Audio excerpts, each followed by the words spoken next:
Hello guys and welcome to the best online tutorials channel. So if you're tired of transfer limits holding back your business, verifying your PayPal account is the only way to unlock full features and ensure your funds stay safe. So first, in order to begin, you need to link your bank or card. So when you log in to your PayPal account, we need to go to our wallet right here. And in here, you just need to press on link a card. And in here, what do we have? So for banks, this year, most major banks support instant verification. You just log in with your banking credentials through the secure portal, and you're verified in seconds.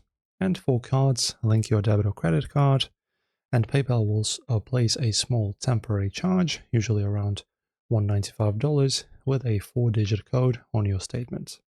And in order to add, you just provide your card number, expiration date, CVV code, and of course your address and region and postal code. And then if your bank doesn't support instant login, you can choose link your bank another way, and PayPal will send 2 tiny deposits. It's going to be under $1 to that account. And usually these show up within 3 business days. And once they arrive, you go back to your wallet, click your bank, and enter the exact amount of those 2 deposits. And this confirms you have access to the account and triggers your verified status. So this is how you verify your PayPal account this year. If this tutorial helped, don't forget to like and subscribe.